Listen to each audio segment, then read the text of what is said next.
Hello, my beautiful souls. This is Wishko the Ferret. Thanks for hopping into the ferret den. We're keeping it warm. We're keeping it cozy. I have the windows open because it is a gorgeous day outside, which is very unexpected for the middle of February in my area. So for this pick a card reading today, we are channeling messages specifically related to your shadow self. So if you've been going through it lately and you're having trouble dealing with certain aspects that are coming up and you're just not sure of how to handle them or which way to turn or what you should do next, I'll be channeling energy from the highest source, the highest love, and the highest truth from angels and spirit guides alike, in the hopes that it would help you and heal you. We have some energies present at the table today because I've been going through my own shadow work, and anything pertaining to healing trauma, healing feelings of shame, anything related to that sort, and trying to embrace your shadow side. That's what we're going to try to focus on today. So the energies present here at the table right now, we have this little Reiki stone here. I use it for Reiki. This is actually selenite. I use it to magnify my healing through Reiki. So a lot of my healing energy, I hope, would flow through this reading and to you, my viewers. We have rose quartz here. I use this with my self-love. I have different rose quartz for different things. This one is for channeling self-love, which you need a lot of when you're working with shadow self and trying to embrace the divine. Carnelian to help keep us grounded, and carnelian is good for healing work as well. We also have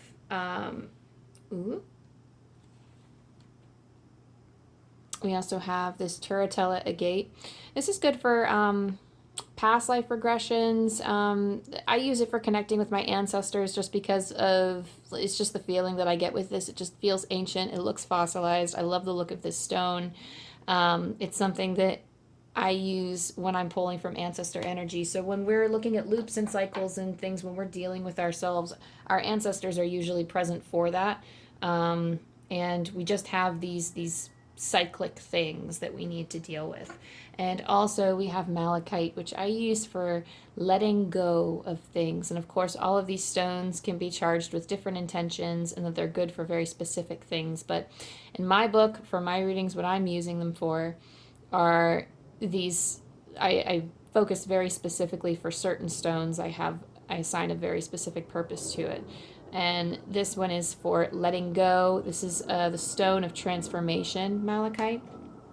So I'm feeling the need to say that you can use malachite for dreams as well. I have a friend that I gifted malachite to, and she said she had actually bathed with it and received many wonderful visions from the stone, and it's really helped her on her healing journey. So anyway, I don't feel called to place significators on the piles.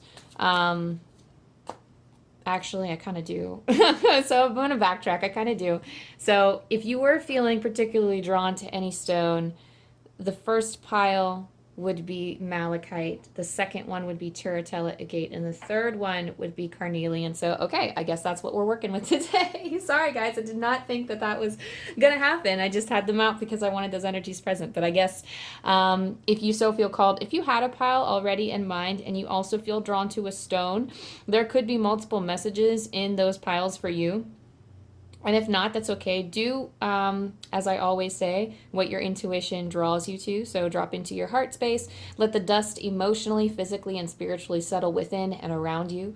And then focus your intentions on what will bring you the most love and light and healing at this time. Which messages resonate with you and which messages resonate with others. And with that, take a moment, sit with these piles, and I'll see you in your reading. Hi, pile number one. If you chose this pile, then you also chose the malachite stone. Again, in terms of letting go. So immediately right off the bat, I hear the word possessiveness. So this is something that maybe some of you are struggling with. This is the shadow side that you're meant to embrace and you're meant to work with, is these feelings of possessiveness, or freeing yourself from the bonds of possessiveness. I'm not sure. We're going to get more into that when we pull the oracle and tarot cards. But before we get into your oracle cards, I'm actually going to we're going to shuffle this together from the Mystic Mondays Tarot. And we're going to look at the past, present, and future of your heart and your mind, and then the way forward. So thank you, angels. Thank you, spirit team. Thank you, angels. Thank you, thank you, thank you, Archangel Michael, for blessing us with your love and your light, and for helping us connect straight to the divine, straight to source, straight to truth, and straight to light. Thank you for helping me pull 3 for the heart, 3 for the mind, and 3 for the way forward.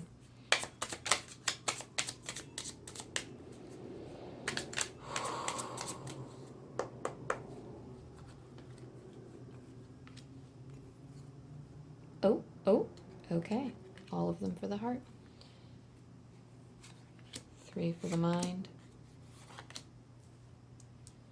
And the way forward.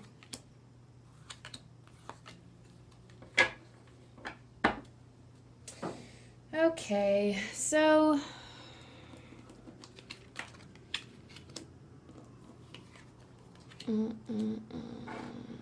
take a moment to sit with these cards for a second.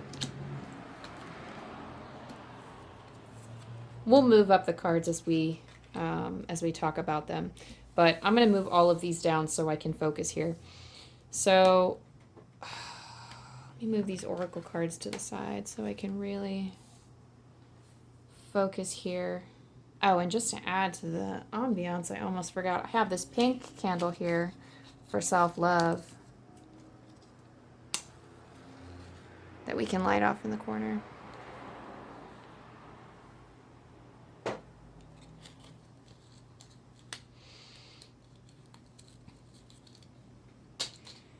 Okay, so hopefully the wind from outside won't blow them out. So in terms of your heart, pile number 1,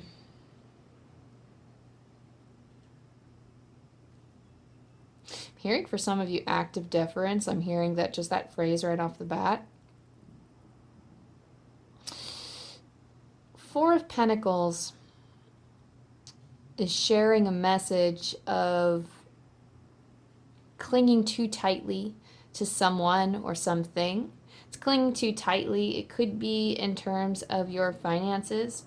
There's something here about like precariousness, because this Temperance, although it's showing up upright, it feels out of balance. There's something that needs to be balanced here in terms of how tightly you're holding on to something or someone. The Ace of Pentacles here for your heart is showing me that your heart is in a space where it feels like it's been given this. I feel like, okay, so I don't know who this person is. The Princess of Wands, it feels like you're holding on to an energy of the Princess of Wands. It feels like you're holding on to this fiery, spunky spirit. This could be another person. This could be, I feel like this, you're possessive of this. This could be an image of you too. If this isn't like related to, it could be any type of energy. It doesn't have to be a woman. It could be a man as well. But it's holding too tightly onto this gift that you have been given. And there's something that you're not able to look past, you're not able to see. And I don't know, if you don't have somebody in your life, this is also the gift of, this is like the gift of your new self. It's almost like you're holding too tightly to this image of yourself if this isn't a relationship. It's almost like you've been shown what you can do. You've been shown almost kind of like your badassery, but it's almost like you're clinging to this view of perfection, or you're almost very possessive of these positive qualities, and you're not letting your shadow self have its time to work itself out. Like you're not embracing, it's like almost like you're not dealing with it. You don't want to deal with it. I'm feeling a massive avoidance with this pile. Like you don't want to face it, but it's throwing itself in your face anyway. Like it's not giving you a choice. And in terms of like, it's almost like for some of you, because this is related to, like I'm reading this as more of like a flow of events, because like it seems like maybe in the past you have been the one that had issues. There's some kind of issues of control here. Maybe you have been the one where possessive tendencies have been channeled to, and you're stuck in that power control thing where like you can't really take your own control back. And with Temperance, it feels like it's just a balancing. It feels like it's just a balancing issue that we're having in the present, or maybe you've recognized your need for balance and you're like, oh, I got to take care of this. It's getting out of control. But your heart here feels drawn to either a particular individual or a particular sense of self that you would like to be. And I just see you clinging very tightly to it. There's still this theme between the Four of Pentacles and the Ace of Pentacles. I can't help but view it as like trapping yourself in this box, kind of. Or maybe you've been trapped in a box and now you in turn are trying to exert that control over something in your life.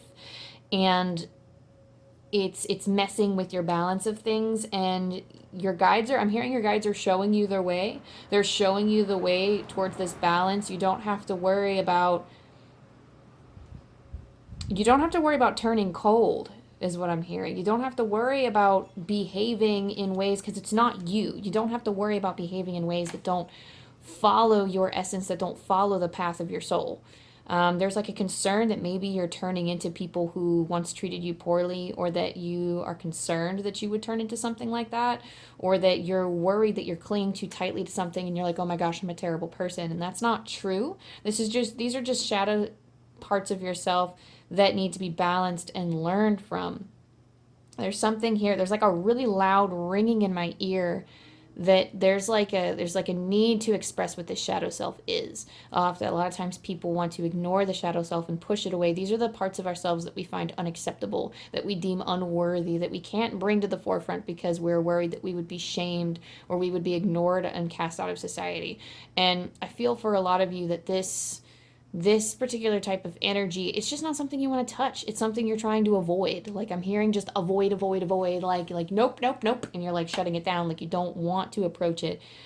But you need to embrace it with the curiosity of a child. It's almost like you need to approach it with that Page of Cups energy, or that playful kind of energy, because like you need to not take it so seriously. And just because you're acknowledging parts of your shadow self and like maybe tendencies that you move towards, does not necessarily mean that it becomes you. That doesn't mean it has to define you. This doesn't make it. I'm hearing there's like an act of will and an act of force coming in. So it feels like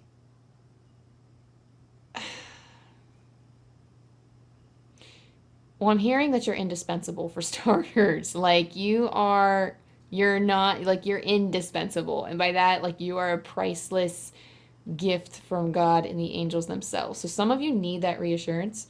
For a lot of you, it's almost like your shadow self is kind of forcing it onto you. It is the act of will.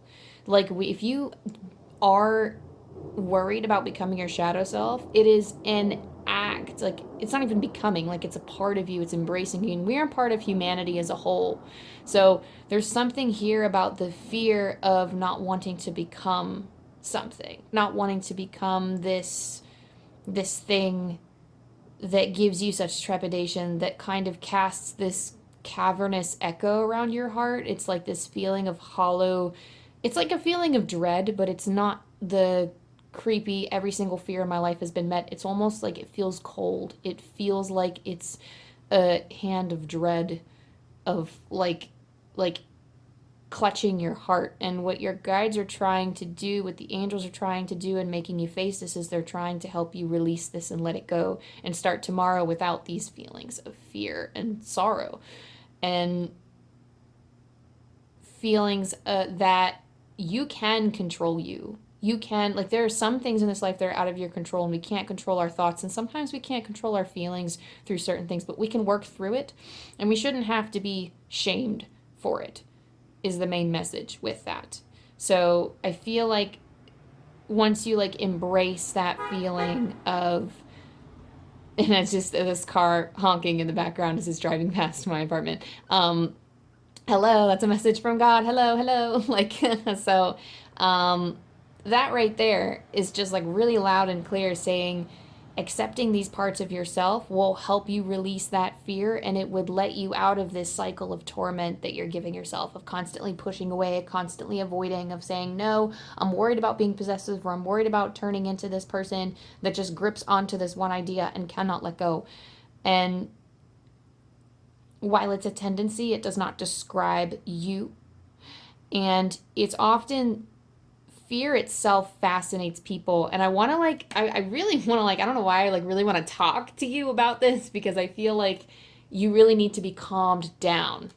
You don't it's so hard to describe human fears and how we identify ourselves in relation to those fears.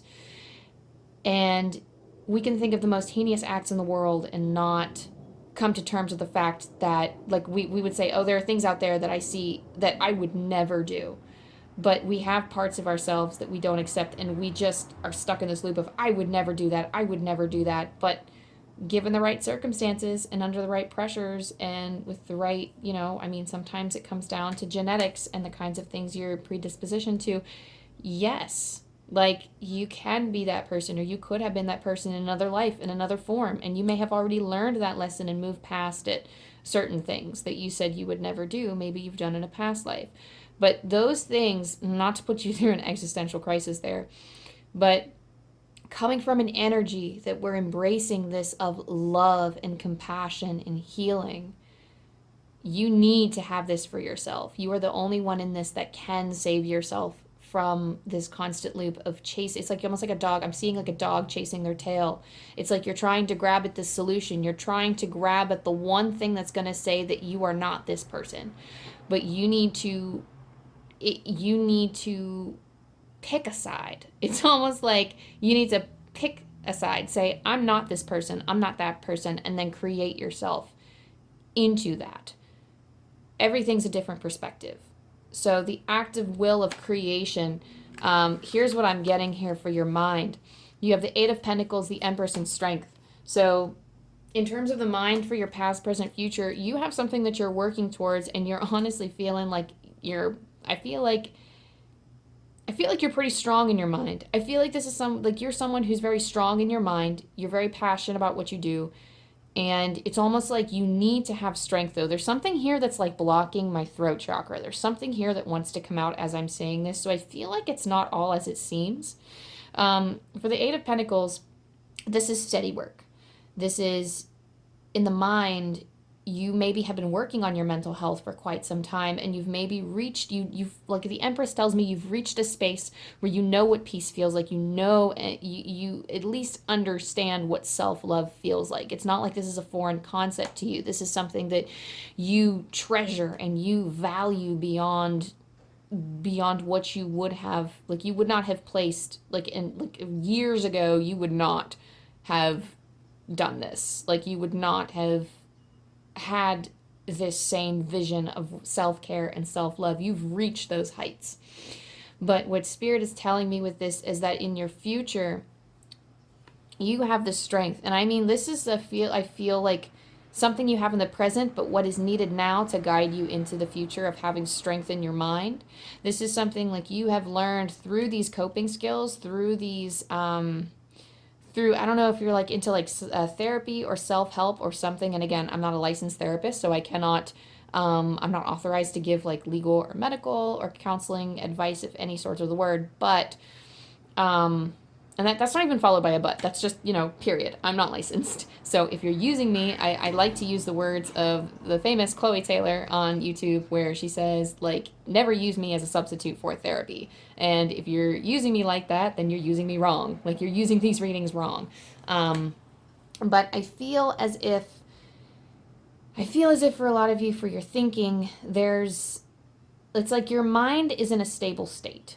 Your mind may seem unstable now, but it's almost like it's almost like something is, I don't know, I just feel like something from your heart is trying to consume your mind, or it's eating away at these coping skills that you have built up for yourself. You've endured so much already in your life, pile number one, that I feel as if this isn't the hardest thing you've ever had to face. This is not the hardest thing you've ever had to face. This is this possessiveness, or this clinging too tightly to this idea of maybe who you once were, or who you are even.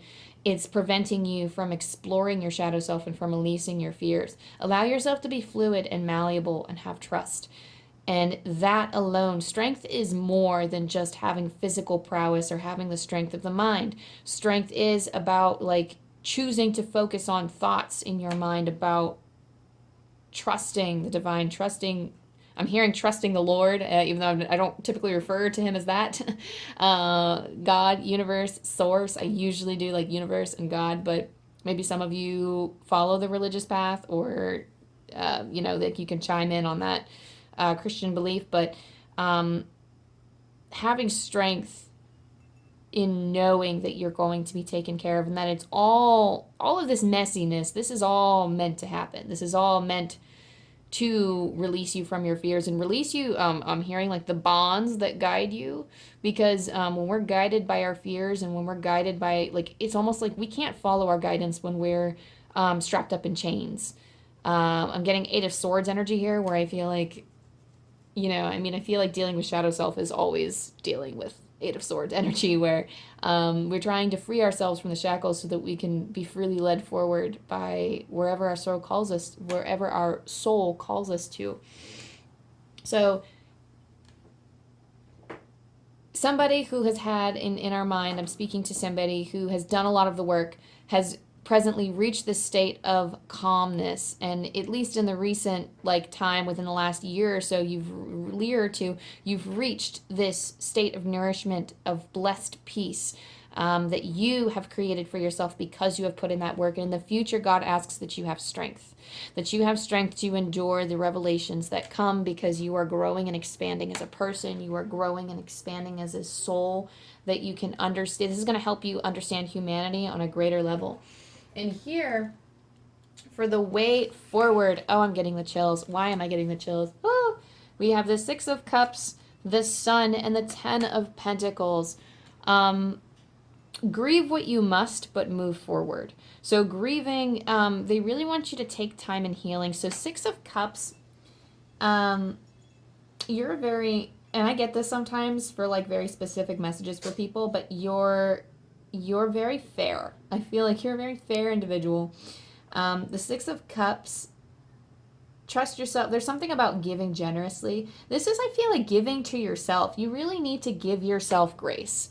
You have let so much inner turmoil in through no fault of your own. That's just the way the cookie crumbles sometimes. That's what we need to do in order to recognize that we have something to work on. But the 6 of Cups is asking you to give freely to yourself, because you are in need of it at this time.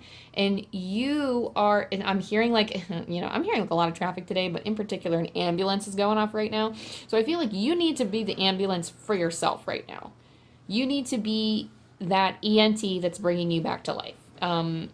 And some of you have a support system. The way forward here that I'm feeling is that 10 of Pentacles is all about that sense of community, is all about the connections that you make in life. It's like building a strong foundation, that you're creating a legacy for yourself, for others. You have this path that you are creating that you can teach others with. This Sun here, you need to, that same light that you offer the world, you need to offer it to yourself.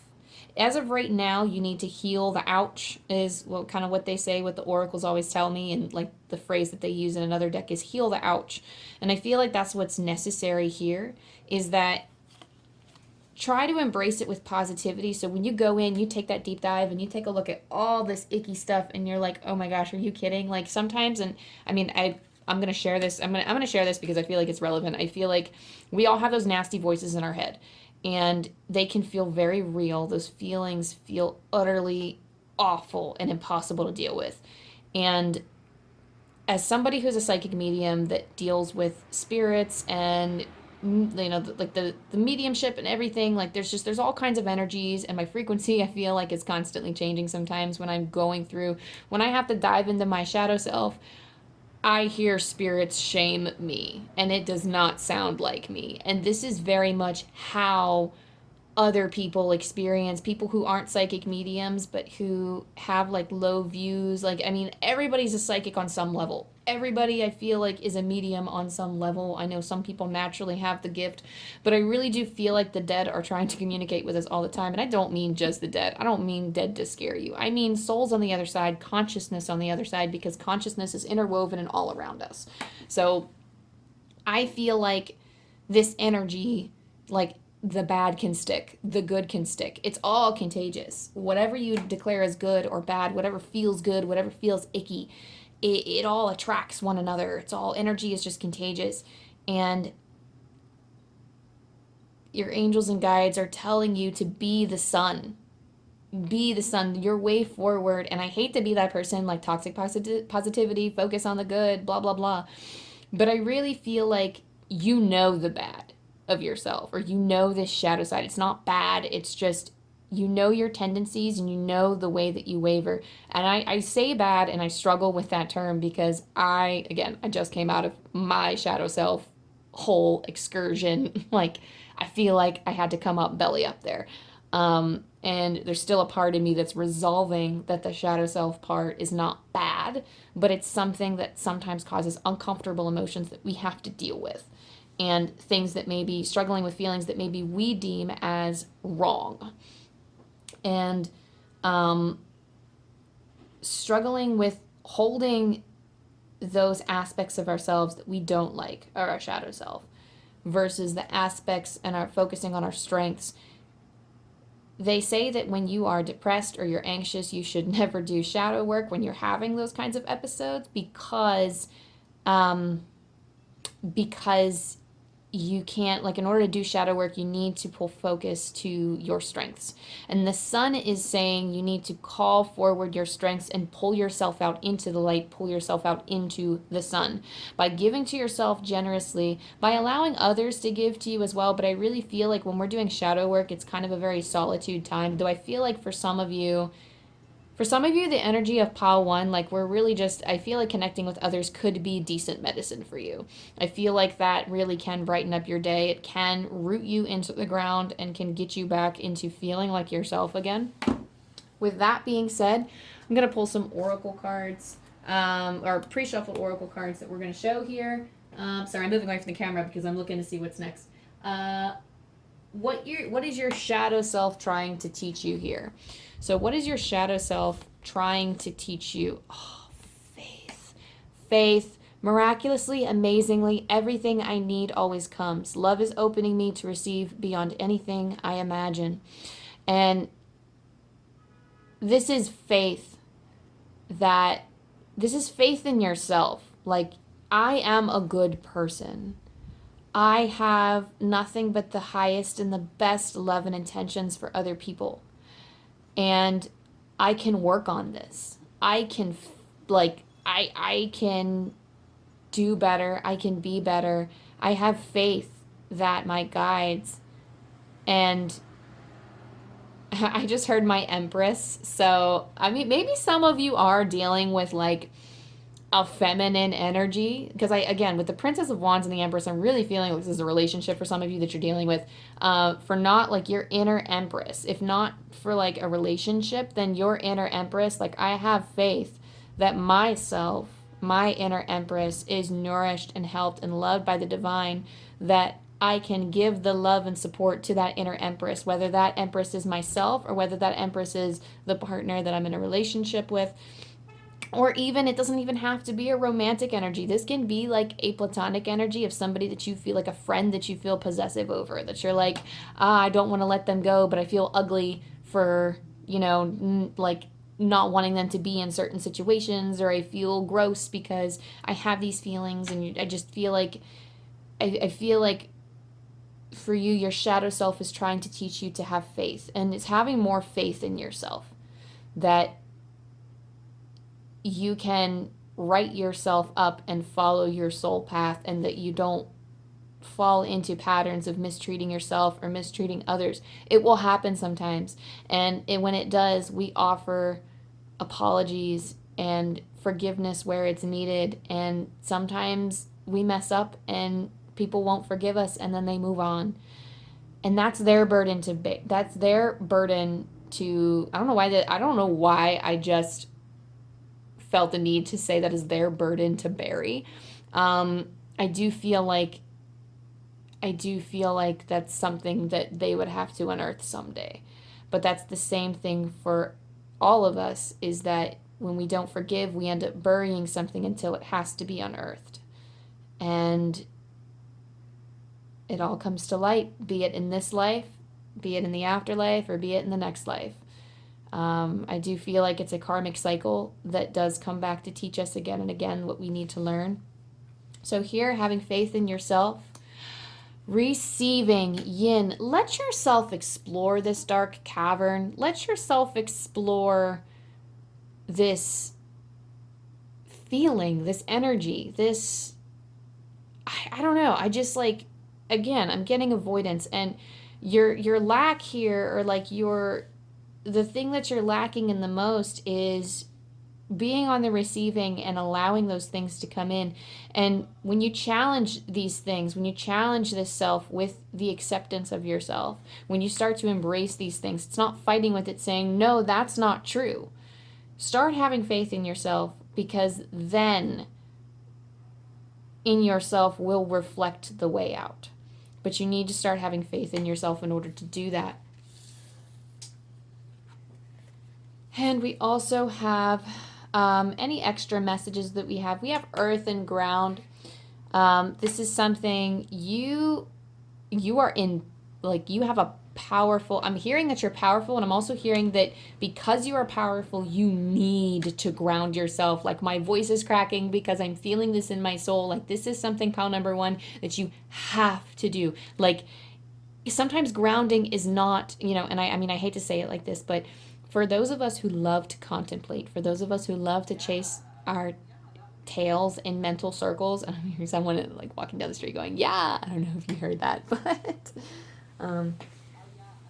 she's like, oh yeah, she's still saying yeah, but I just feel like that's confirmation from the universe. But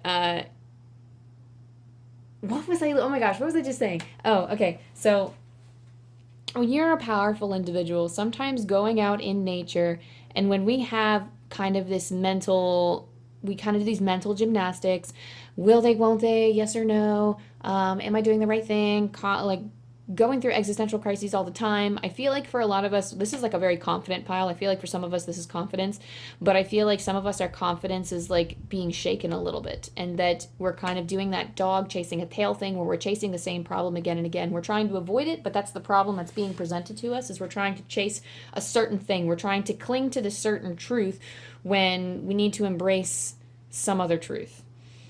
So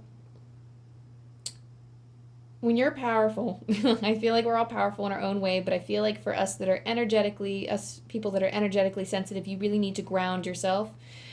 And again, going out in nature and allowing, like, sometimes you need to breathe. You need to go out, you need to breathe in nature, and that's all well and good. But sometimes grounding yourself is in daily activities and from pulling yourself away for a second. So I feel like meditation is important for some of you. I really want to stress that for a great deal of you, you need to be, for some of you, you need to be doing something else. There's a small fraction of you where you need to be doing something else and getting out of your headspace for a second, so that you can allow life to fall into place and give you signs that you can do this inner work more. And for a great deal of you, it is going out in nature, sitting, relaxing. I feel like it is just sitting down and doing nothing and embracing. Usually I caution against that with the Earth and Ground card, but I really feel like for a lot of you, like, just sitting down, having a day where you're a potato and doing nothing and just letting the revelations come to you, letting the divine feed you these answers as you kind of explore, as you kind of sometimes, like when you're exploring your shadow self, I'm just like, you know what? I give the fuck up. Excuse my language, but sometimes it just gets to be that point where I'm so exhausted. I've exhausted myself completely that I'm like, you know what? I'm tired of fighting with spirits. I'm tired of fighting with myself and saying that I'm not that person. You know what? Fuck it. I am that person. Let's just say it. And then once I finally embrace that part of me, I can let it go and say, actually, that's not myself. But I mean, I'm so glad that I was able to come to terms with it and let that go, because that fear of being that was getting in the way of fully living this element of my life that I wanted to live. So, that being said, our last message for you here, the ever unfolding rose. It cracked open. It's happening for you, not to you. I am pulling the book on this one because this card gets me every time, and I cannot do this card justice. So, the ever unfolding rose. The challenge of life is to keep your heart open when you most want to close it, to let life crack you open, to open through hurt and loss, to allow what is falling away to fall away. Being human is a courageous act. A life well lived is full of losses and tragedies as much as triumphs and adventures. Wherever you find yourself at the moment, life is coaxing you to keep your heart open, no matter how much it hurts, to continually unfold, to let life crack you open. Perhaps you are going through a difficult time right now. Instead of cursing the difficulty, see it as a blessing. To open yourself up to the truth that, perhaps as hard as it may be, life is happening for you, not to you. And one day, in the not too distant future, you may just bless the thing that broke you down and cracked you open, because the world needs you open. Now is the time to go gently, to treat yourself like a tender, sweet baby, to wrap yourself in a blanket and trust that the mother has you cradled in her arms. The seas may not all be smooth sailing, but you are safe and you are held. One day, not too far from today, you will look back at the transformation and be blown away by the poetry of life. Everything is going to be okay. The work your light mantra here is everything is going to be okay. Let it crack you open. Okay, I only got chills for that last paragraph there. And I said that was the last message, and I always do this to y'all where I say last message, and then I gotta pull more. So right now I'm going to roll our angel dice to see if there's anything that the angels would like to give you any lasting messages for. Thank you for gracing us with one last piece of guidance. 998. Thank you, angels.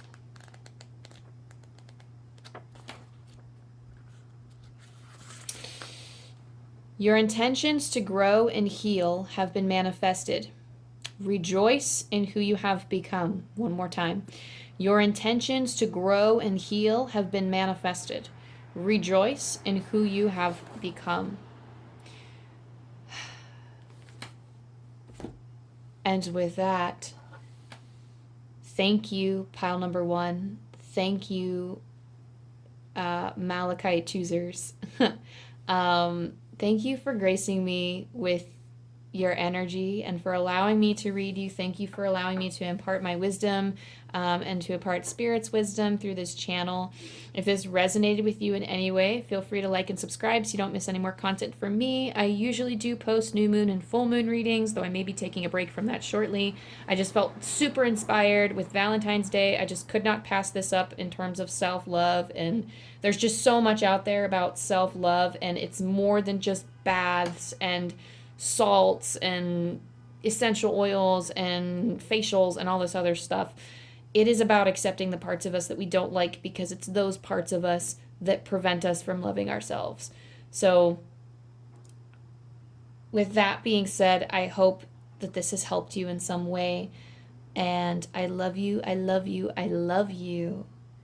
I love you. I literally, so like, okay, so again, a little bit about me, a little bit of information that nobody really needs to know, but I do work in elementary school, and one of the songs, there's like this one verse where they're like, I love you, and that's just what's coming to mind, is that chant over and over again. So I love you all, I love you all, I love you all, and I hope to see you next time. Bye. Hey, pile number 2, if you chose this pile, you also chose the Turritella Agate. This is a stone.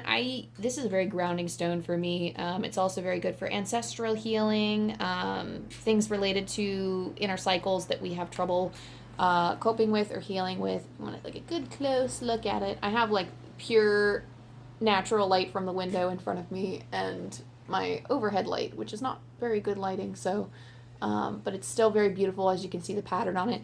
It's very good for past life regressions as well.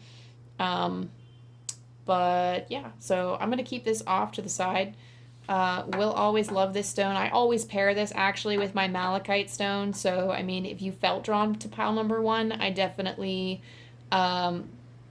encourage you, if you sit with your intuition, to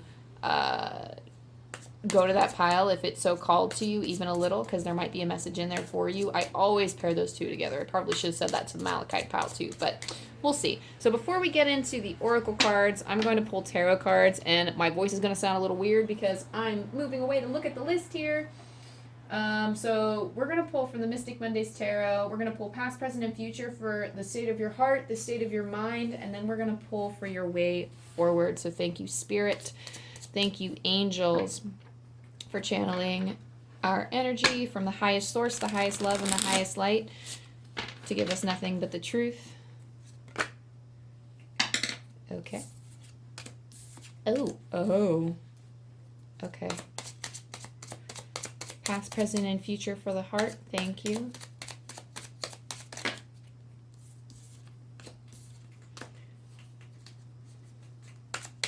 For the mind.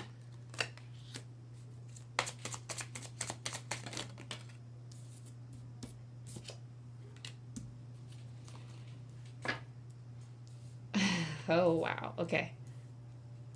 I'm hearing she likes a lot of guys. So you don't necessarily have to be female. That's like a very specific message for some of you. And the way forward. Ooh. Okay, so we're actually gonna, I'm not gonna show them all at once because my screen's not that big, but we're gonna do it row by row here.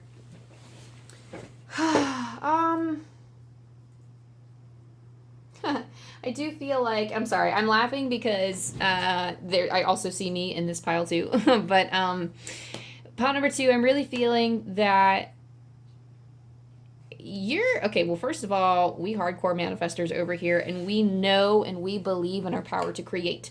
So pile number 2, we have the Magician, we have the Emperor, we have the Ace of Wands, and we have the Nine of Pentacles. Interestingly enough, the first pile also didn't have a strict past, present, and future. It was more like a flow. It's kind of telling me the state of your heart right now.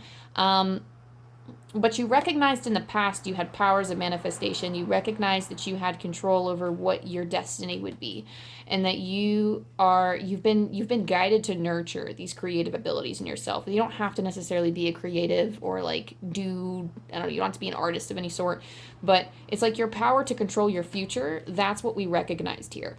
And it's almost like you've been in that position. You've been in that power of the Emperor. So like you're coming into, like, this is kind of like this is less of a past, present, and future, more of like a flow. So Magician was something that you've realized in the recent past, or something that you've been working towards for at least maybe in the last year or a few years, like recent. I mean, this is like recent-ish. This is recent, within the last few years. Recognize your power and you're moving forward. The Emperor here tells me that you have kind of taken this with full control. And it's almost like you have very strictly delegated how you were to, I'm not sure if this is like in your schedules or routines, but it's how you run your life, the people you choose. It's almost, ooh, interesting. So that might be confirmation for some of you, but something here about like people tormenting you. So that's like a weird image to get, but they're giving me this image of mold. Something that has been, okay, so, and I'm very well acquainted with things like powdery mildew and mold, because I have like 50 some plants, and when the soil is too wet, and when it's not getting the right nutrients that it needs, when it's not getting adequate ventilation, it's not getting the sun that it needs to feel empowered, the soil starts to mold. It starts to, like, when it sits for too long without getting what it needs, it starts producing bacteria. And I feel like for some of you that might be the case with some of your relationships, and you've been very strict to control certain things, or maybe you've had controlling relationships that you're trying to free yourself from, or you've already freed yourself from. But there's something here in the current state of your heart where you're just like, lock it down. Nope. I'm getting like pretty fierce Emperor energy here, in terms of like, I'm not letting certain souls in anymore. Like, it's almost like when people put up their boundaries, sometimes you can smile and nod and tell people to go away. or tell the other party that like you can enforce your boundaries by smiling and nodding. You got a whole electric fence up. I saw that and I'm hearing like wicked cool. So for some of you this resonates as like your truth. So for me, I smile, I wave. I don't have to have this electric shocking fence up because that makes me feel bad. But for others, that's what works for them and that's their truth and that's the truth that they live. And that's fine. Like y'all think it's wicked cool. That's a power that you've just found or that you haven't had in your early life, and it's something that you're really embracing now, where you are just stamping your foot all over the place, and you will proudly wave that flag and say, "Absolutely not. You will not step on me." But in terms of your shadow self, this may be something your power to create has maybe been challenged recently, because not only have you had the Magician in your heart, but you have the Ace of Wands. And the Ace of Wands is a new beginning, a new creation. Maybe this newness of this new passion or this new start. I'm hearing a new start for some of you. Maybe this has challenged you in some way. This is challenging you in a way that is almost shaking this image of yourself, or it's shaking parts of you. Like you're like, I don't, like, it's almost like you don't know if you want this. Like the Nine of Pentacles is very self-assured, and she does move with this exquisite elegance of luxury. And it's almost like you want this new passion or you want this new thing to come into your life, but it's almost like you're stuck in these cycles of wanting to take care of yourself. And I'm not going to say like we should always take care of ourselves. Do not get me wrong, pile number 2. We need to take care of ourselves because, you know, I mean, who else will, right? I mean, we are the keepers of, oh my God, I love this quote from Calgary. We are the keepers of our mind and our bodies, and only love can enter here. And sometimes we let in other things that aren't love, and we let in fears. And I feel like this new start kind of has you shaken up, because that's kind of what you're heading into, is like, it's almost like you're having trouble embracing your future or embracing the path that you want to take or that you're willing to take. And you're kind of sitting on it with the Nine of Pentacles here. Like you want that life of luxury. You want, like, it's like you want to laugh and you want to play, but you're not really living that in your present, and it's almost like you're struggling with some kind of inner child. There's some kind of inner child healing work that is like trying to like alarm itself in my brain. Like it's like not in my brain, but it's like coming up within me, and they're like showing me like inner child healing. Like they're like waving their hands all over the place.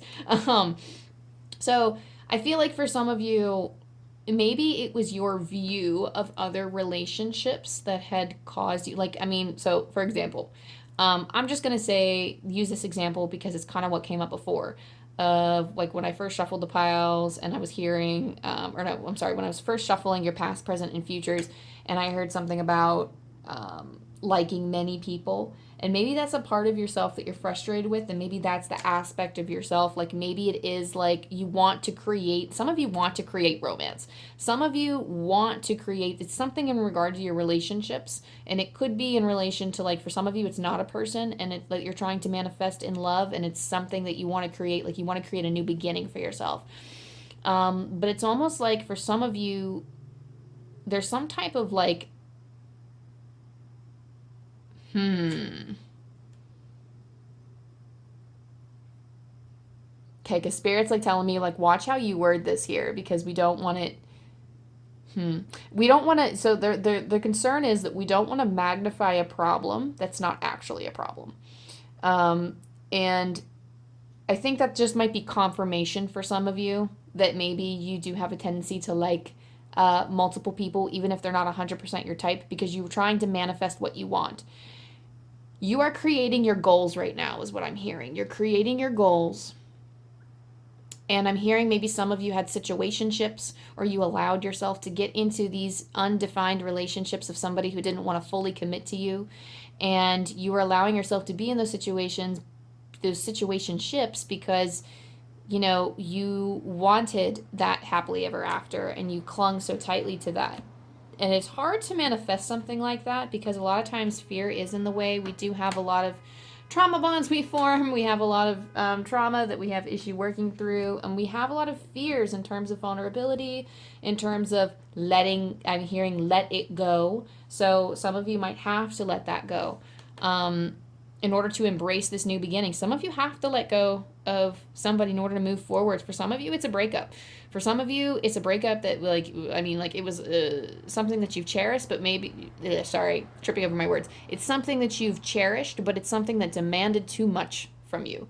And you are embracing this new beginning. This new beginning seems like for some of you, it's created by leaving this partnership with somebody.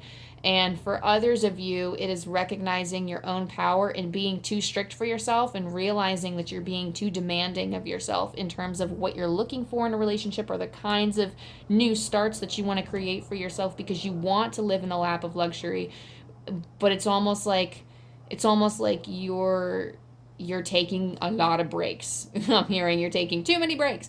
You take all the breaks you need to is like kind of what I'm saying, but I feel like some tough medicine here is that you're not going to be able to create the thing that you want if you don't put in the hard work. And that's like, I don't know, that's like some tough medicine that I'm hearing for some of you. I mean, I'm a Pisces rising and a moon. I get it. I'm Pisces moon and rising. I get it. I drag my feet all the time. If I could sit there and vibe on the couch all day and be like, that was my dream, I would be okay.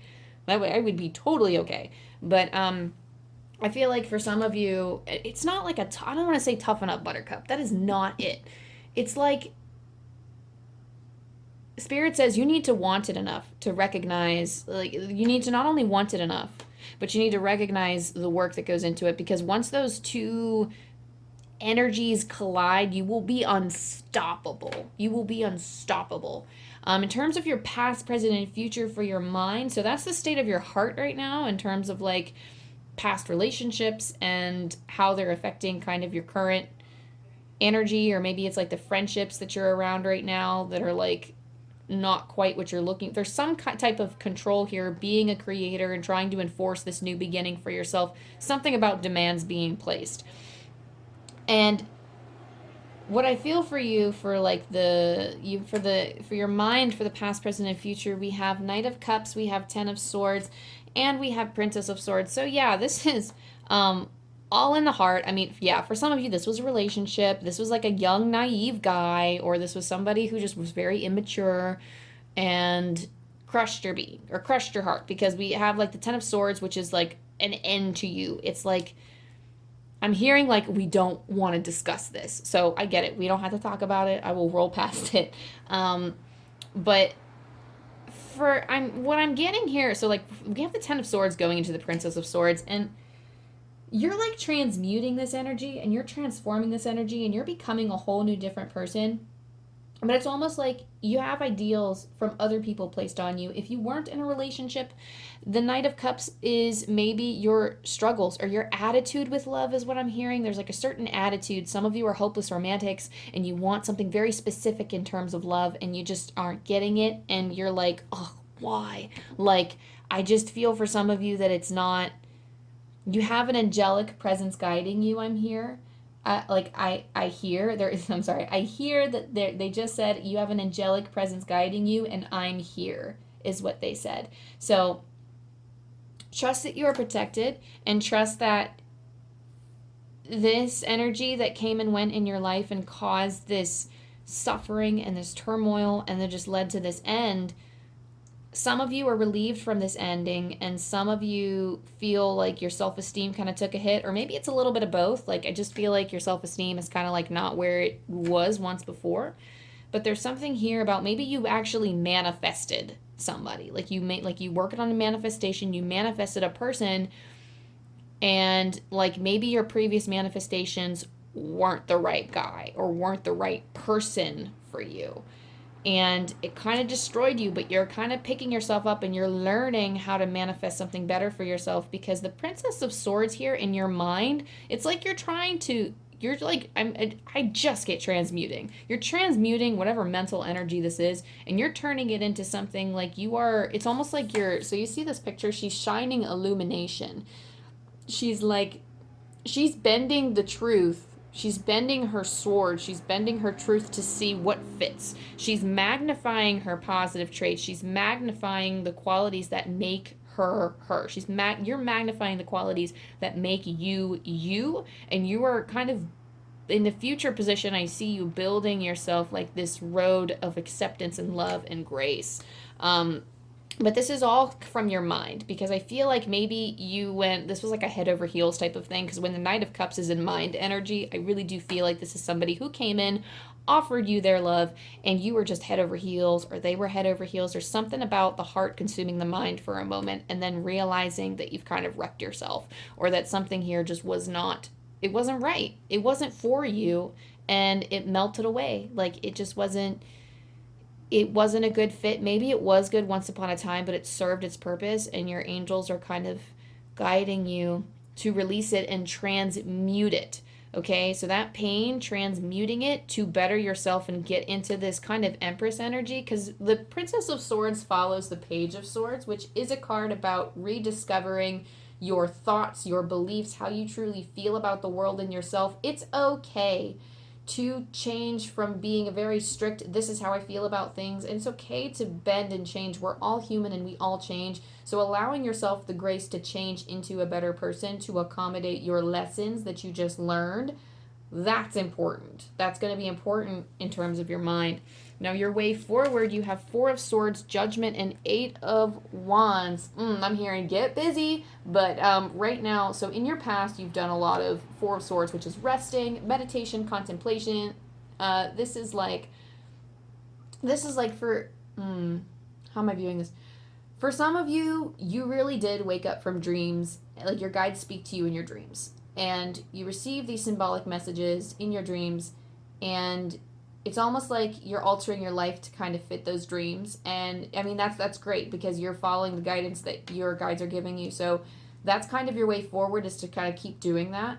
Because I feel like this is something you've done before, where you get those messages from the divine, and then you're like, oh, okay, so this is what I need to focus on. And like, treasure your dream state. Really pay attention to your dream state, because Judgment right here, it offers as a mirror. Your dream state offers as a mirror. And I just want to say, I feel like it's important to say that your guides and your angels aren't judging you. I feel like that's a very minor message and not as big of a deal as Amanda Wishko, wants to make it. But this is something that I struggle with a lot, which is why I feel the need to mention that it's hard to conceptualize communicating with your guides. It's hard to conceptualize communicating with an entity that has no judgment and nothing but unconditional love for you. Because sometimes when I'm going through my own shadow work, Spirit has a tendency to, because of my energy, because of my frequency, because I'm diving into the shadow self, they manifest themselves as like pressuring energies that challenge me, that say, you made a mistake, or you can't do this, or they won't say that I'm a terrible person, but it's almost like they have the judgment in their voice of, like, I heard somebody all frustrated in the middle of my sleep, like, it is not the end of the world, and they sounded so frustrated, and I'm like, my guides can't be, like, frustrated with me. Like, they can't be, are they really, like, do they even have those feelings? And I mean, anybody who is educated on spirit guides and has many more years on me, or have their own beliefs about spirit guides, please message down below. I would love to hear them, because I'm still working through this myself. But as somebody who, we create our own reality, so oftentimes if we are in a state of fear, then things are reflected back to us in a state of fear. And I feel like for some of you, there is a fear of judgment that you have to face, or there is some kind of judgment of yourself that you have to come to. But I feel like this, while difficult for you, this is not the hardest thing you've had to endure. I really feel that. Because striving for your goals, this Eight of Wands calls for focus. It calls for action. It calls of getting out of this Nine of Pentacles energy, and kind of like, it's almost like you're embracing luxury as you go. You will not feel fully satisfied in your stagnant state. You will not feel fully satisfied if you take so many breaks. You can rework your schedule. You can rework your balance, but there's something about this. Oh man, literally, they just came in. I was just about to say something, and they just came in with new moon, full moon energy. Some of you follow the cycles of the moon, and some of you are great manifestors. So if you don't follow the cycles of the moon, I highly recommend you do that. But I feel like this is confirmation for a lot of the people that do follow the cycles of the moon. Okay, so looking at those energies, working with those energies, working on manifesting things, and trying to keep focus on your dreams in order to achieve them. That's going to be important for you for the way forward. But use this attitude. I'm hearing pinpoint where you went wrong, or pinpoint the mistakes that you've made. so that you can come to a clear vision of where you're going in the future. That is the particular message of all of this stuff combined. We're going to pull some oracle cards after I take a sip of my tea because, hot dang, there goes my voice.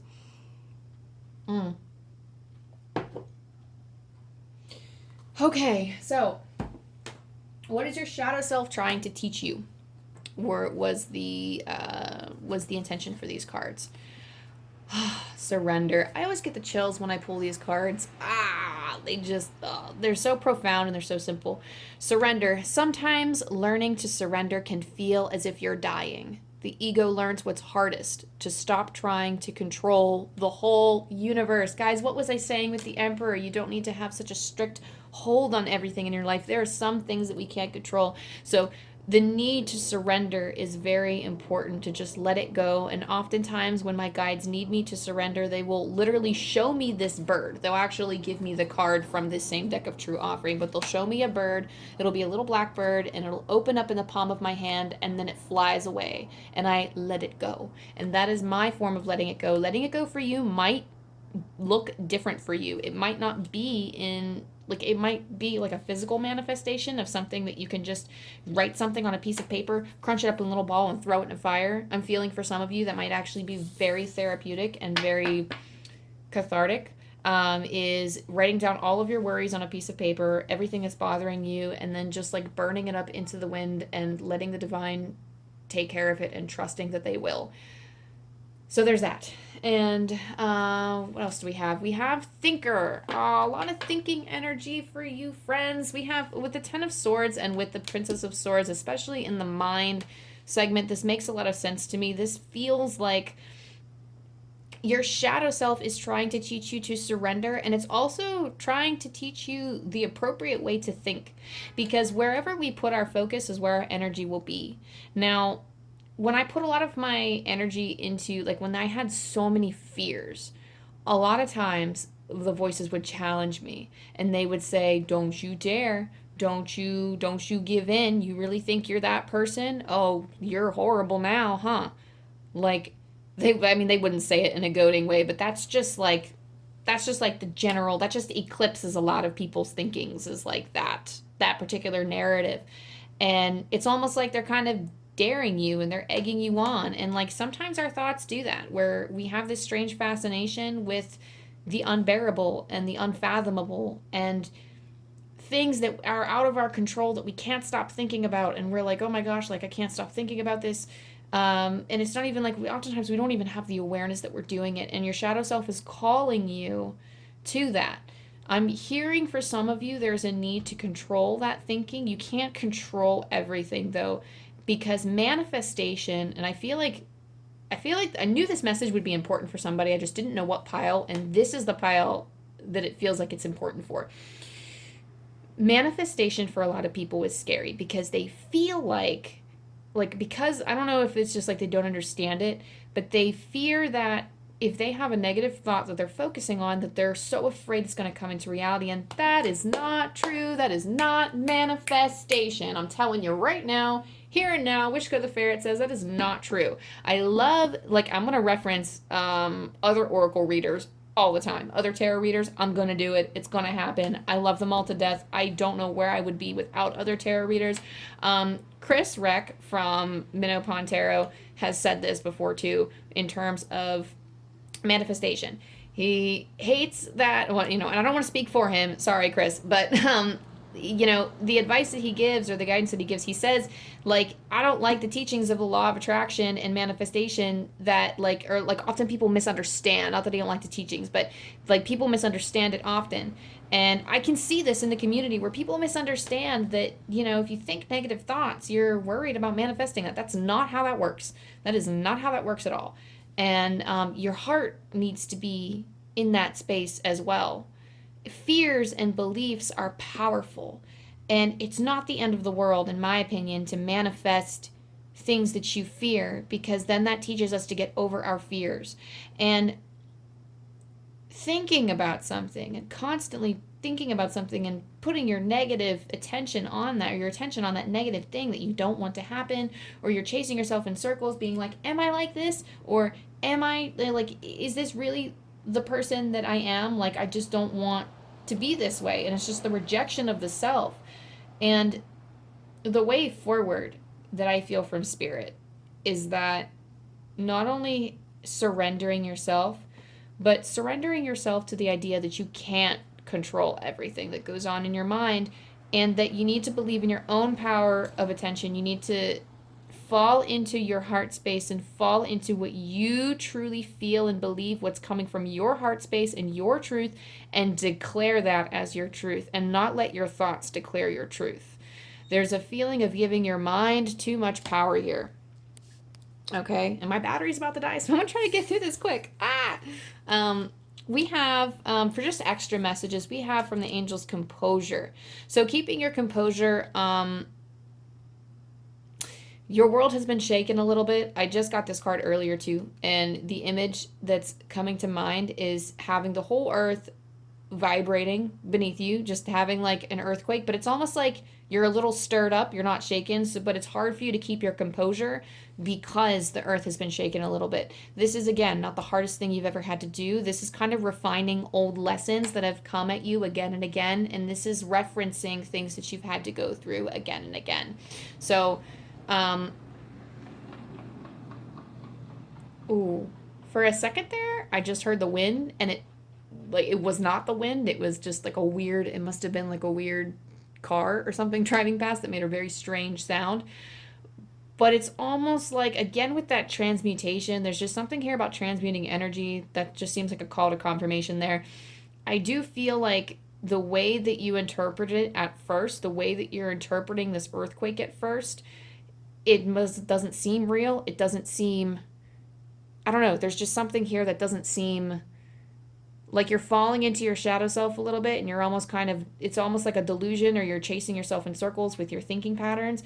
But it's almost like it's going to transmute into something beautiful. Like you're writing yourself up after this. Like you will recognize the truth after that storm. Because after a while, when I looked at that car, I recognized, oh, it's a car. Like that noise is not, the noise is not what it's not what I thought it was. I thought it was like a weird flow of the wind or something, but it was actually just a car flying past. And you will recognize the truth. You might not get all the details of that truth, but you will recognize the core essence of that truth of yourself. And that's what you need to keep in mind. One more card. Mirror. Who or what is triggering you? I'm going to pull the book because this book has amazing messages, and I can do it justice when I'm in my flow, but I just feel called to pull out the book on this one. Like, you need these words right now. The filter of our own experience is how we experience life 90% of the time, through our own projections. When someone reminds us of an unhealed experience, we get triggered. What did I just say about like earlier when they were like, don't bring it up, don't talk about it? So maybe that was your trigger. When someone reminds us of an unhealed experience, we get triggered. Often it's an unconscious thing. People and situations can trigger our mirrors to reflect back to us what we believe to be true about life, the universe, and ourselves. Mirrors pointing to our shadow and our light. Mirrors revealing the parts of us that are not yet to be, or the parts of us that are yet to be accepted, witnessed, or loved. This card is guiding you to look closely at what experiences or people are currently triggering in you and what they could be mirroring back to you. When have you felt like this before? Could they be opportunities to heal something in you, or are they shining a light on something that longs to be witnessed in you? This goes for the good and the bad. The good, those who we admire and put on a pedestal. If we do not realize that we are attracted to them because we are like them, we will need to cut them down in order to rise to their level. The bad, those we despise, are envious of, and put down. If we do not realize that they trigger something in us, then it is still yet to be healed, and we will remain hurt and wounded ourselves. So some questions you can ask yourself to work through if you're into journaling or if you just want to sit in meditative contemplation. Who or what is triggering you? What is it in you that they are triggering? And what part of you longs to be witnessed? Again, who or what is triggering you? What is it in you that they are triggering? And what part of you longs to be witnessed? And then I know I said that was the last message. I did this for the last pile too, but I was like, I always say last message, or I always say that's the last message, and then I roll the dice. So I'm going to roll the dice for you for any lasting messages that Spirit wishes to send you. Thank you, angels, for giving us any lasting guidance. 3, 8, 9.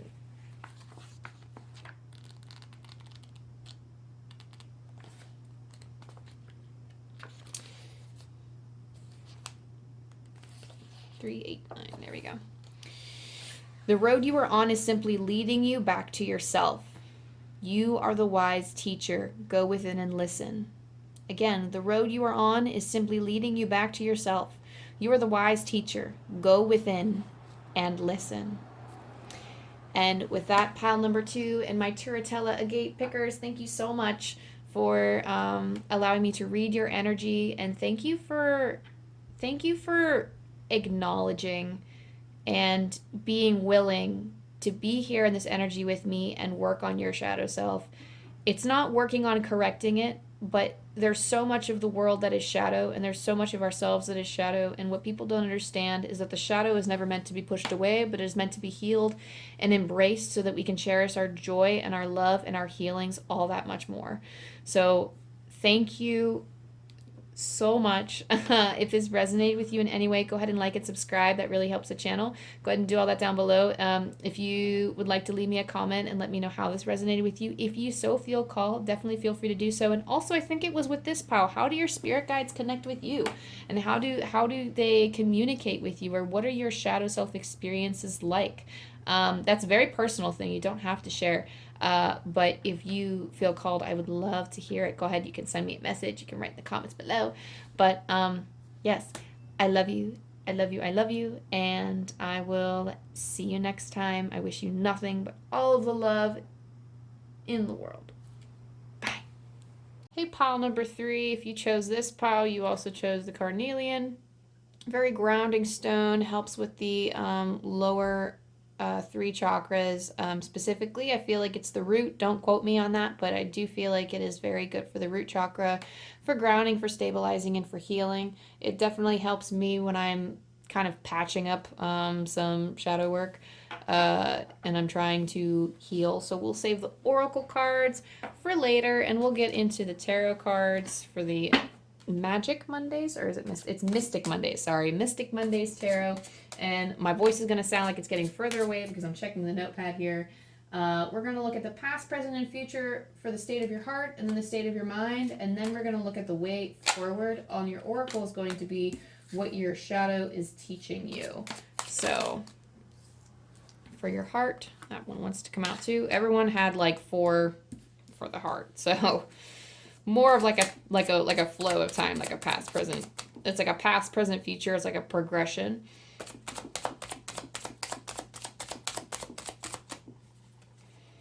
And then for the heart, or I'm sorry, for the mind, I apologize, for the mind. Thank you, Spirit, for helping us channel the truth, nothing but the truth, from a place of love and from a place of safety.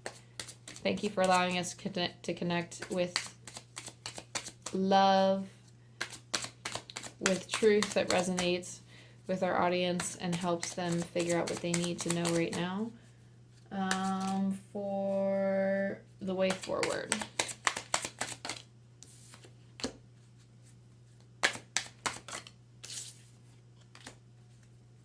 So I'm hearing your mindset's going to help.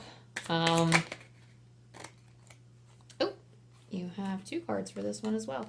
Okay, so having... Yes, they said, Spirit said that loud and clear. Your mindset is everything here. So let's dive first into your heart. So you have the 4 of Cups, the 2 of Cups, the Fool, and 3 of Swords.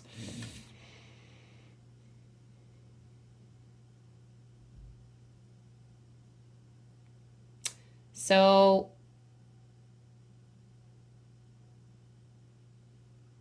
sorry, I'm sitting with this energy because I'm trying to see what to hear. So you're sharing with somebody. You shared experiences with somebody.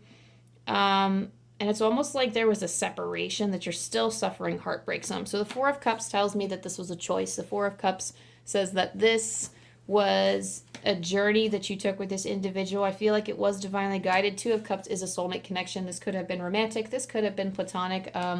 But I'm hearing for some of you sisters, there's something that you chose to undergo. There's a path that you chose to pursue with somebody, or you chose to focus specific intentions on something with someone, and it didn't turn out as planned, or something, or maybe, I don't know. There's something. So there's something here, like, I'm hearing for some of you it didn't work out, and you kind of released yourself from it feels almost like a karmic bond of sort, and you kind of released yourself, but there's still the heartbreak of it. Or for some of you, you've started this new path with this person.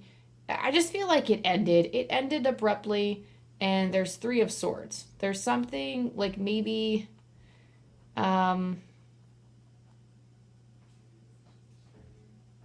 there's something here about something serious. Some of you are carrying a very heavy energy with this Three of Swords, like you're having mental breakdowns about it. And I'm gonna take from a lot of tarot readers and say that I am not qualified to give legal or medical advice, and my work does not take the place of counseling. But, well, not even but, this period. I keep doing that where I say but after as like a filler, but no, that's it. It doesn't take the place of that. So if that's something that you need, I highly recommend that you utilize those resources if they are available to you. If not, self-help books can definitely be an option. And that's not me saying like, oh, good, get help, but it feels like heavy stuff here that needs to be worked through.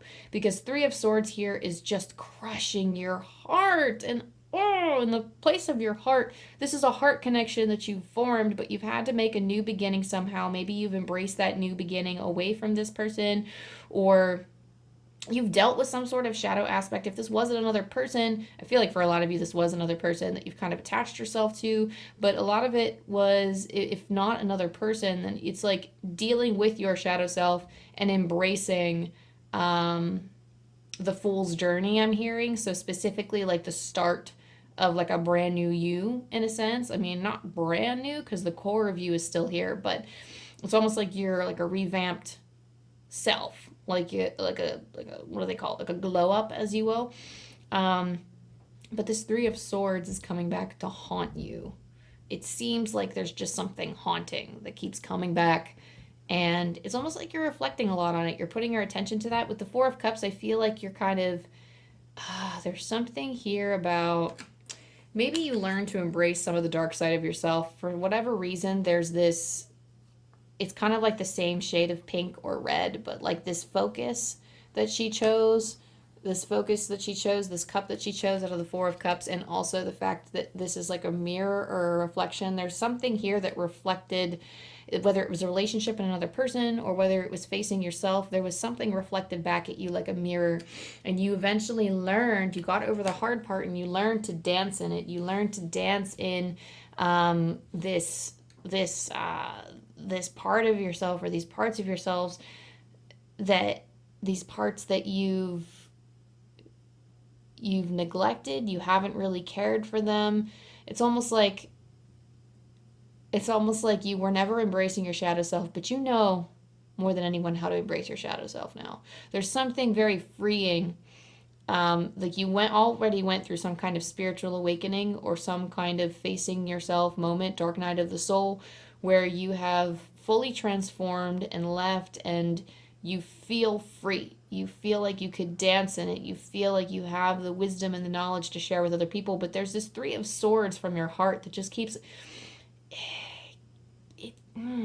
It's almost like you keep... There's something, like it still aches. Some of you, we have tendencies to keep stabbing ourselves in the heart with these swords here. And sometimes that is like... I'm hearing that's intuition in the making, which is the oddest phrase I think I've ever heard. But the cognitive feeling, the cognitive meaning behind that, like what's coming to me cognizantly, or claircognizantly, I should say, is that it feels like the pressures that you put yourself under are lessons that you still need to learn. There's reasons why your heart keeps kind of going in cycles and doing this again and again. You're kind of healing from this heartbreak. There's something very traumatic and hurt about something that ended abruptly, or something that was just brought to a close that didn't work out for you, or that wasn't going to work out for you, and it just feels, it hurts. It's hollow. I'm getting this feeling that it's hollow and that it's not fully healed yet. And it's something that you're still in the process of healing, but it's showing up in other manifestations in your life to help you with the healing. So in the row of your mind, you have King of Wands, Ten of Pentacles, and Princess of Pentacles. If you hear, this could be in relation to your job or your community, something about like the collective individuals in your circle.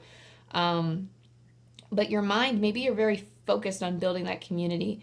King of Wands is somebody empowering, somebody who is in charge, somebody who is guided by their passions, and who is like, the way that you conduct your mind is that you focus on your passions, you focus on the things that you want to create, and you focus on your goals, and you focus on how to get there. For a lot of you, you want to create this community. Your mind is very focused on building these foundations, and you have a very strong mind here, pile number 3. There's just something that haunts you still. So in the present, you're surrounded by, I'm hearing like glory and fame. You don't have to be famous, but there's something very fulfilling about what you have around you, and your mind recognizes this.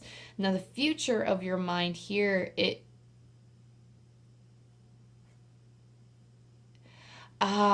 interesting. It says you're having trouble breathing in your day-to-day life. This could be physical, and like this could be a confirmation of something medical. For some of you, this is having trouble doing routines. So like on the outside, you project an image of King of Wands, and that's who you are on the inside too. It's just you also feel a little bit more exploratory with your thoughts. So Princess of Pentacles, maybe you are very strong and passionate and focused on the one thing that you want, but on the other hand, there's a part of you that is curious. There's a part of you that longs to learn. And because you long to learn about things, you tend to explore different aspects of yourself, different aspects of other people, different avenues of the world. And I'm hearing that you're a light worker. That just came through very strongly. You are a light worker. And some of the skills you need to learn are being learned from what you're going through now. Like, because you're going through what you're going through now, whatever turmoil, whatever shadow self, the part of you that you're facing, you need to go through this stuff now. This is, if you're a light worker, these types of things are just going to occur again and again and again. And that's just something you have to accept. I know I cringe when I'm thinking about this, because I feel like I don't want to give this message, but I do. I don't want to have to give this message, because part of it is me not also accepting this too. But when you're a light worker, you will be faced with yourself time and time again. We have the gifts of being self-aware. A part of our work, if we need to share our light, then we need to constantly, like as we're digging up that light, we are constantly facing our darkness. And this doesn't have to be all the time, but this doesn't have to be all the time, but it's like a whirlwind. I feel like it leaves you winded a lot. And it's so easy when you dive in to take out some of that light, and you get curious and you venture too far. Some of you could be prone to spirals. Some of you, like mental spirals. Some of you, I'm hearing some of you dig into your heart. And maybe you chastise yourself for feeling certain ways or doing certain things, and mistakes that you've made or things that you've felt, and you're almost reprimanding yourself when there's really no need. The Page of Pentacles here is like you're studying yourself, and you're becoming more acquainted with who you are, who your shadow self is. And let me just say right now, your shadow self does not identify you. It is a part of you that is meant to be embraced, but our shadow selves are usually things like, I'm hearing you have a powerful ability to create abundance in your life, but focusing too hard on your shadow, like you need to embrace your shadow self in order to get to this level. So this is all for you. It's happening for you, not to you.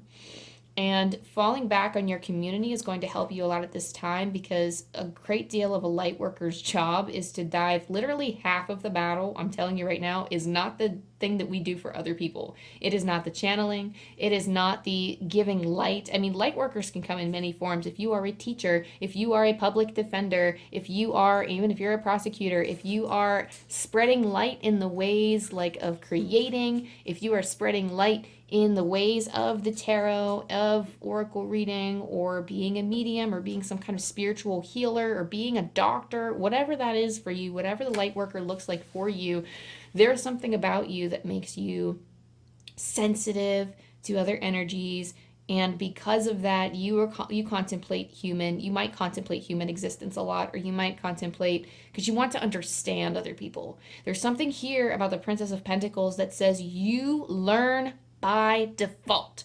You are going to dive into things. You can, that's the thing. I'm hearing you can crack things open however which way you want. You will crack things open. You will literally bludgeon it to death. You will bludgeon it to death, even if it's not the best thing for you.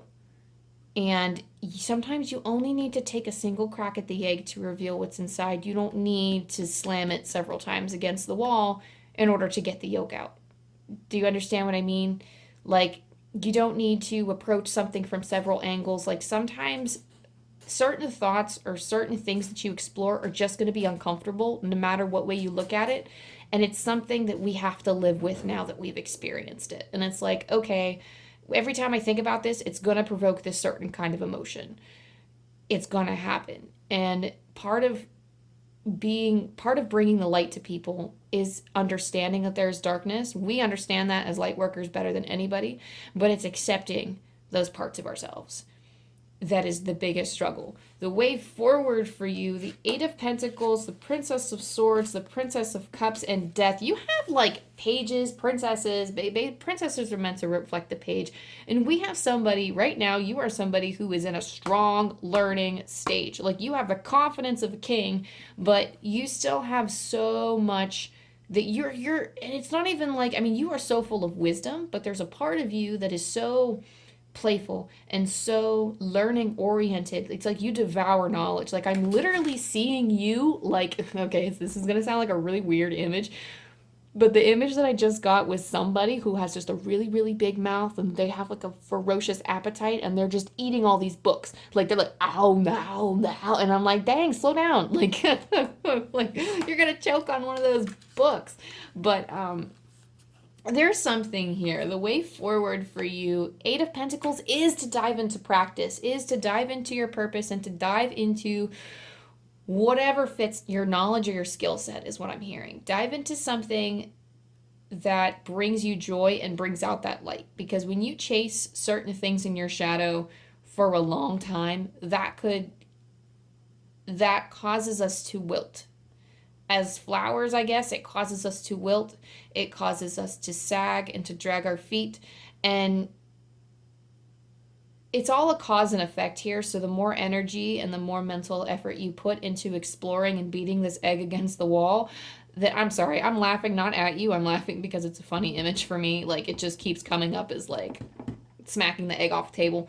But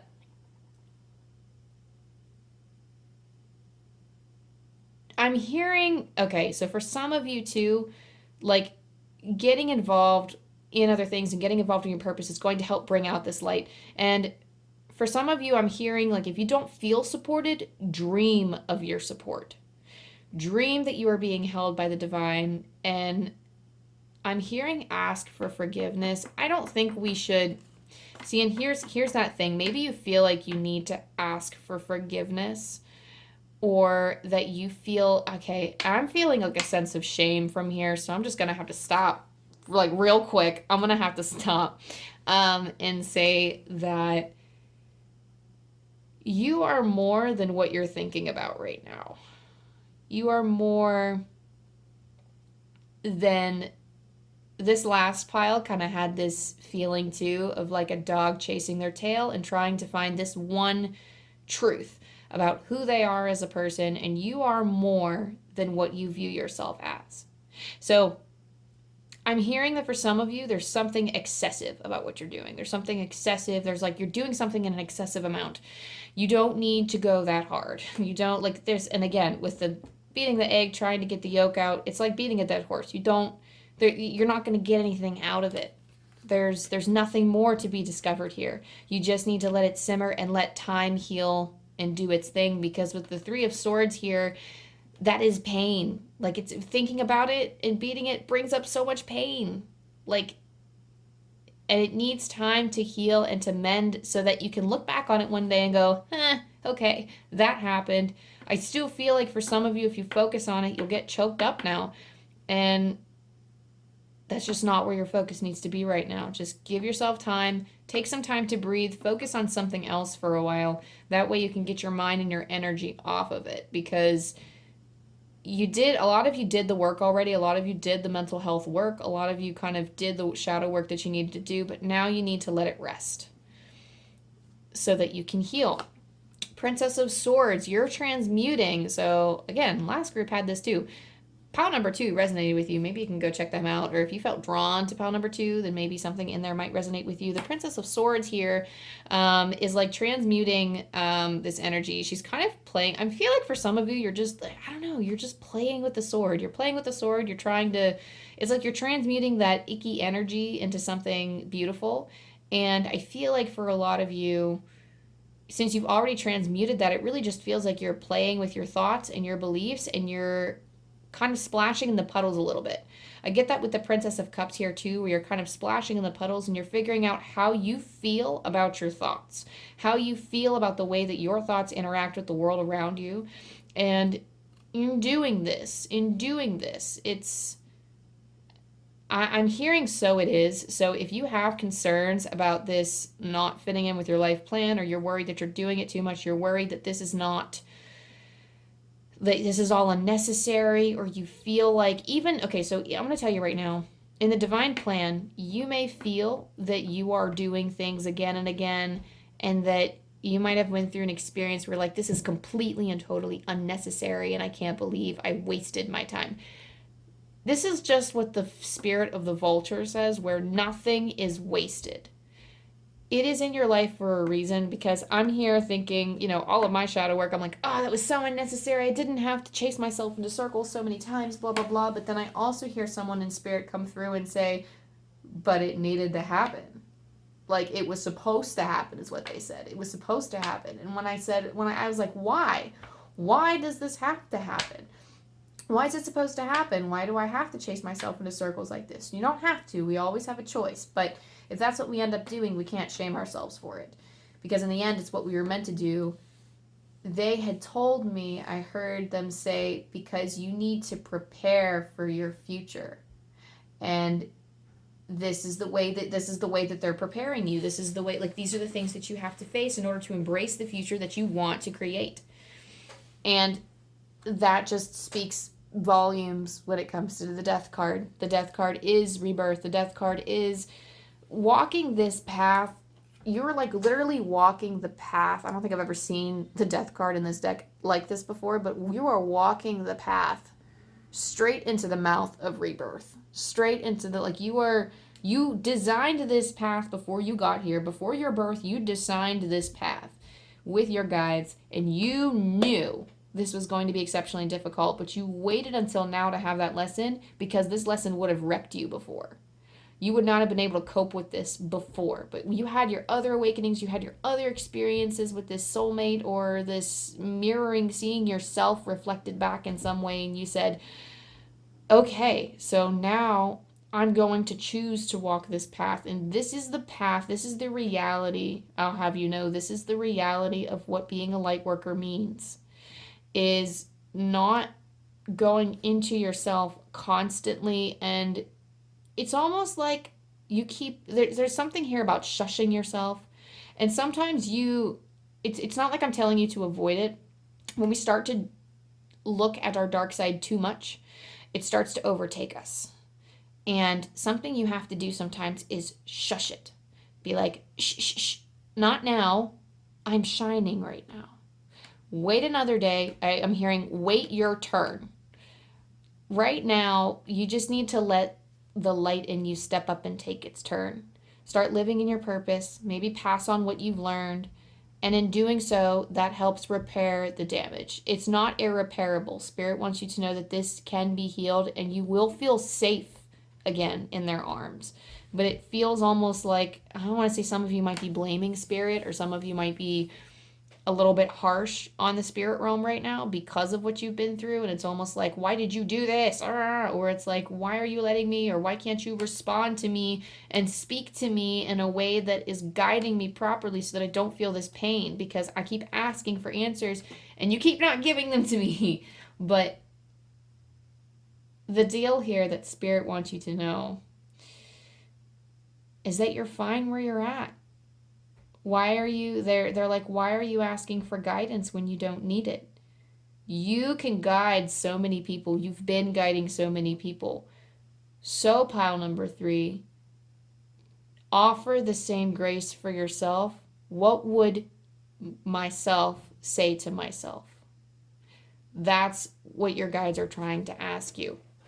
So let's take a look. I pulled these oracle cards earlier. What is your shadow trying to teach you? And we have extraordinary. There's a wild and impetuous uniqueness to you that deserves to be honored. You are so splendid beyond your belief right now. Like, the divine treasures you in such a way that you don't even understand.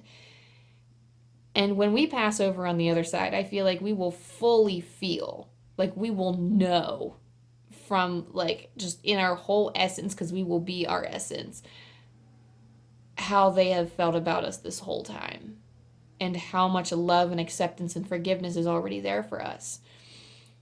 But this thing that they're trying to show you is they're trying to show you all of your beautiful colors. To sport all of your beautiful colors. And I mean, not every feather has to be shown to the world. You don't have to. There's no secret to take to the grave here, but you don't need to bring it. You don't need to call attention to it anymore. You don't need to call attention to these past shadows, to these past darknesses that you've struggled with, because they're no longer a part of your repertoire. Like, they might be a part of your overall story, but you won't have to look back on that story until later. You can just take that wisdom and ignore the details so that you don't fall into that again. That itself is an act of self-care, and use your journey to inspire you to make better choices, and to also, I'm hearing for some of you, you may need help. But spirit help is not what you need. And again, I'm not here to say, like, I'm sorry. Whatever comes through, comes through. So for some of you, maybe therapy or looking into, like, getting some self-help books is something that you've been avoiding, but something that is accessible to you.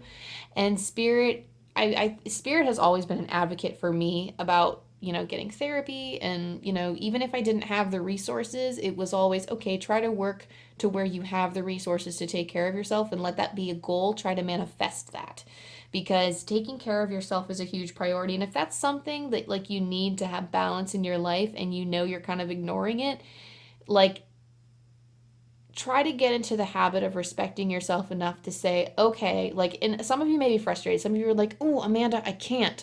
Like, I don't have the resources and I can't get something like that. I'm getting that instead treat yourself, because some of you are not offering the proper space to love yourself and be loved.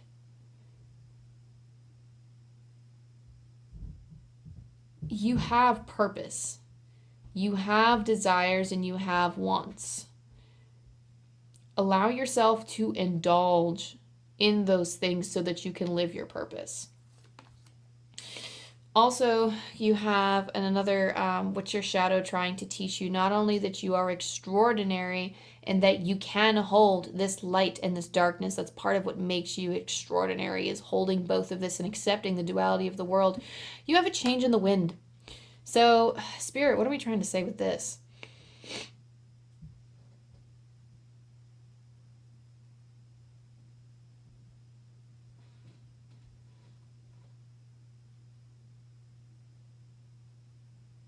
Interesting. Some of you are very fascinated with the idea of time And they're asking you to shift your perception of time. Some of you have always had very strict deadlines. Some of you may have felt like, oh, well, I'm only going to be in this job for a year, for example, while I try to start up my side hustle or whatever and try to make that my main gig. Or like, oh, this is my deadline for myself and I'm going to do this in 2 years, or by 3 years, I'm going to have a family and a house. So Spirit's saying, like, it's good to have goals, but scrap the timeline. Like, it's important in terms of planning and achieving, but at the same time, if you keep it so strict, it's going to be a place of more anxiety than anything. You are a being that loves to morph and change with the wind. I mean, we have, just from your cards, pile number 3, I feel that you're a very exploratory pile. You love to be curious about things. You love new experiences. You love to try new things. You love to take the deep dive and explore yourself and other people. And that takes time. That is your essence, is the journey of learning and loving. And you're gonna go on, like, you call, like, side tangents. You're gonna go on these tangents constantly, and you might not find yourself, it's not like, some things might take longer than you think, and then some things might come to you a heck of a lot sooner than you expect. But when you focus on time the way that you do, it's going to add to your misery. It's going to feed that shadow self and kind of make it bigger. So it's not that you can't have goals, but Spirit is like, relax your constraints a little bit on time here. We have, oh my goodness, we have holy love. This is like the divine mother. This is unconditional love. In some cultures, she is Virgin Mary. In some cultures, she is like the divine feminine. There's just whatever goddess accompanies the feminine, the strong, the love, the unconditional love.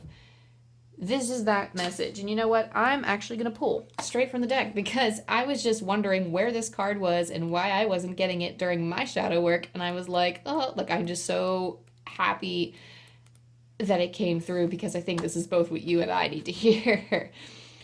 You are blessed to receive this card today, for it shows you are being surrounded by loving energy, and the cup of your heart will be filled until it overflows with goodness. The angels who are with you now know that at times you can feel unloved and unappreciated, and this can block your experience of love and appreciation.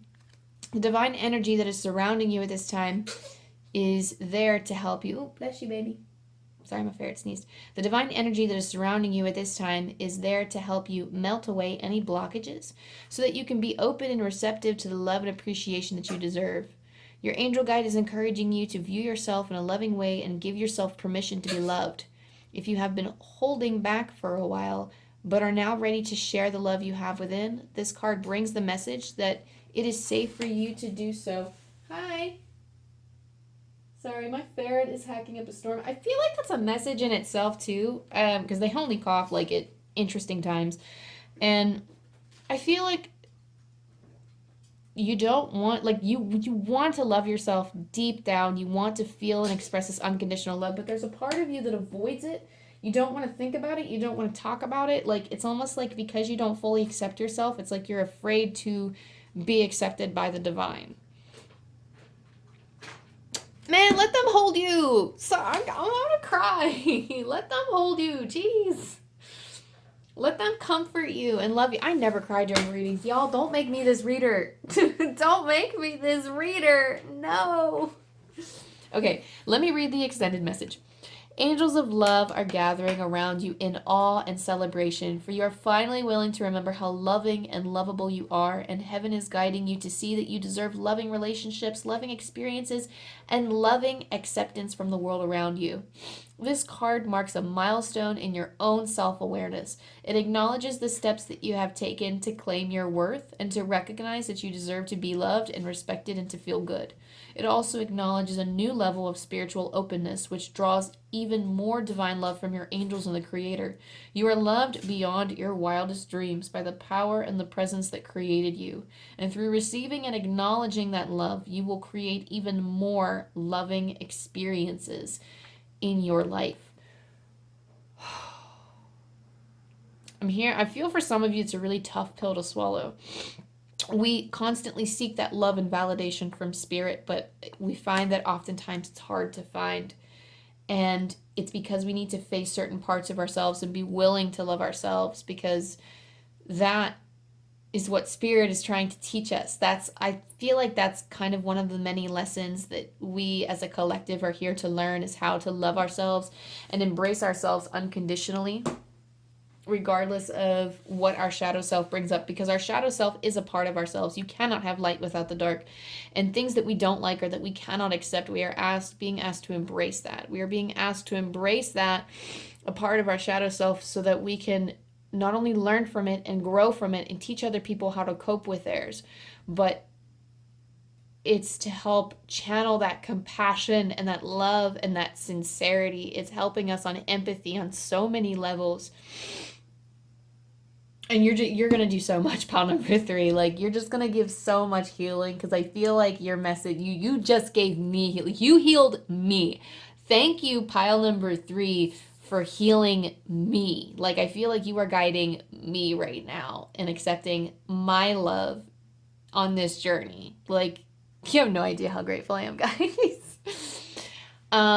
The Great Gathering. It's all coming together. Intuitive hits, Soul Tribe. So here we are. I'm going to pull the book on this one as well. I do feel like you're coming into your soul tribe at this time, and that going through this transformative state will help draw in your soul tribe. It could help open doors to see them and to acknowledge them. These are also on the other side too. Like, these are calling in your spirit animals, your guardian angels, your totems, any gods or goddesses that you work with, the universe, spirit, love. You are calling in love on the other side.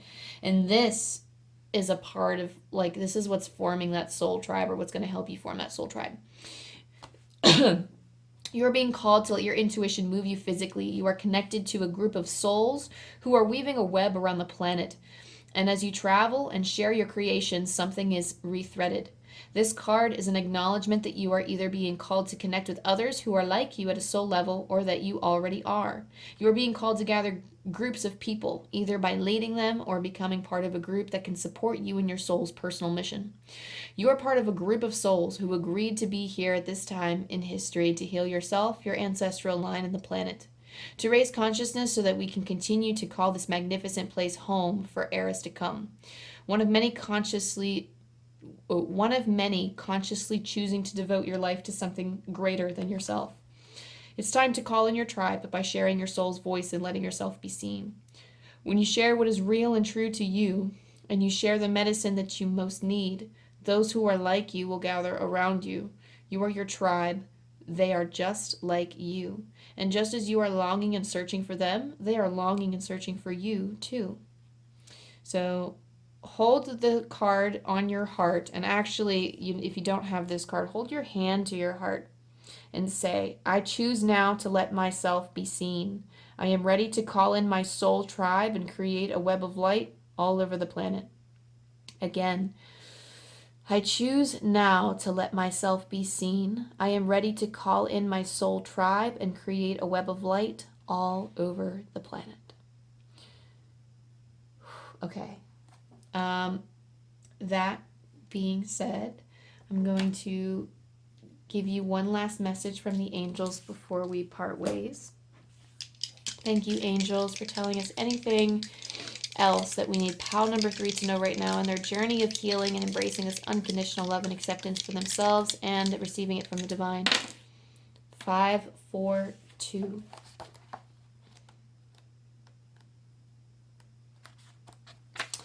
You are being guided to be open and honest about what you need for your relationships to feel harmonious and safe. Speak up. Again, you are being guided to be open and honest about what you need for your relationships to feel harmonious and safe. Speak up.